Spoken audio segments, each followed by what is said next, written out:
और लगातार शिक्षक बहाली के मुद्दे पर लगभग कई हजार अभ्यर्थी हैं जो इंतजार में हैं और इंतजार कर रहे हैं कि जो हमारा जो सेकेंड मेरिट लिस्ट आएगा कब आएगा।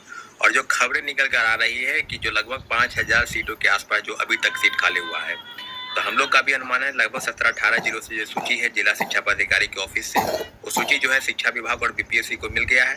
परंतु अभी तक कई लगभग 10-12 जिला अभी बाकी है और भी जिलों की सूची लगभग 38 जिले हैं। तो आपको सबको पता है कि बिहार की जो स्थिति है उसको लेकर कि आप आधा आधी जिले की जो सूची है वो बाकी है। तो ओवरऑल कहा जाए तो सारे सीटों जब सीटों की सूची आ जाएगी तो निश्चित रूप से सेकेंड मेरिट लिस्ट की जो कवायद है रिजल्ट निकालने को लेकर उसकी पूरी तैयारी जो है समाप्त हो जाएगी। तो सेकेंड मेरिट लिस्ट पर सारे अभ्यर्थियों को हम सूचित कर दें कि सेकेंड मेरिट लिस्ट आएगा, परंतु थोड़ा इंतजार करना होगा।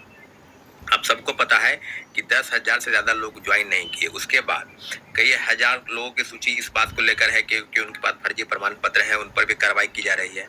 तो सारी चीजों पर जो है आपको स्पष्ट हो गया है मामला कि रिजल्ट जो है वो पब्लिश होगा और रिजल्ट बहुत जल्द पब्लिश होने जा रहा है। तो सारी चीजें से अवगत हो जाइए, परंतु सारे विद्यार्थियों का ये मानना है कि 22 तारीख के दिन सेकेंड मेरिट लिस्ट की मांग है, कपल सप्लीमेंट्री रिजल्ट को लेकर जो मांग है उसको लेकर सैकड़ों विद्यार्थी पटना में आएंगे और बीपीएससी और शिक्षा विभाग के समक्ष अपनी बातों को रखेंगे।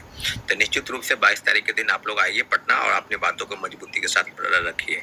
दूसरी महत्वपूर्ण बात है वो है सीटी टेपियरिंग को लेकर। जैसे कि साथियों सबको पता है कि सीटी टेपियरिंग को लेकर लगातार 10-12 दिनों से प्रदर्शन हो रहा था और सब मांगों को लेकर, चाहे वो सीटेट के प्रथम फेज में 1 to 5 में उनको मौका नहीं मिला, जो बीएड अभ्यर्थी थे उनको लेकर सुप्रीम कोर्ट के गाइडलाइन के अनुसार, फिर उसके बाद सीटी टेपियरिंग को मौका जो है सो अभी आप नहीं देना चाह रहे हैं। तो आखिर उनके पास समस्या क्या है? बीपीएससी अगर किसी बात का तर्क दे रही है कि दिसंबर में परीक्षाएं होंगी और सीटेट की परीक्षा जो है 21 जनवरी 2024 को आयोजित है, तो लगभग 1 माह का समय है। आपको हम बता दें कि 1 महीने के भीतर अगर बीपीएससी द्वारा आयोजित परीक्षा को अगर आगे जनवरी या फरवरी में ले जाया जाएगा तो सारी चीजों की समस्या का समाधान हो जाएगा। परंतु लगातार प्रक्रिया शुरू है और सेकेंड फेज की बहाली को लेकर भी कई मामले हैं। आपको बता दें कि फॉर्म भरने से लेकर और जो भी रजिस्ट्रेशन करने को लेकर सब में कहीं न कहीं अगर रजिस्ट्रेशन दोबारा कर देते हैं तो आपका पेमेंट फंस जाएगा। फिर वो मामले को लेकर कई मामले हैं, एज रिलैक्सेशन को लेकर मामला भी है, उसको लेकर भी बात की जा रही है कि क्या होगा। तो ओवरऑल जो चीज यही है कि सरकार अपनी बातों को बिल्कुल सही ढंग से अब सीधे अगर बीपीएससी कहा जाए या शिक्षा विभाग कहा जाए तो लगभग रोज नोटिस निकलता है, रोज ट्वीट होता है। तो कई मामलों को लेकर उपाफों की स्थिति है, सब मामलों को लेकर हम लोग लगातार विरोध प्रदर्शन कर रहे हैं और सरकार के समक्ष अपनी बातों को आपके माध्यम से, प्रेस के माध्यम से पहुंचाने का प्रयास कर रहे हैं। साथियों अभी जो महत्वपूर्ण बात है वो है कि बिहार में बड़े पैमाने पर फर्जीवाड़ा हो रहा है।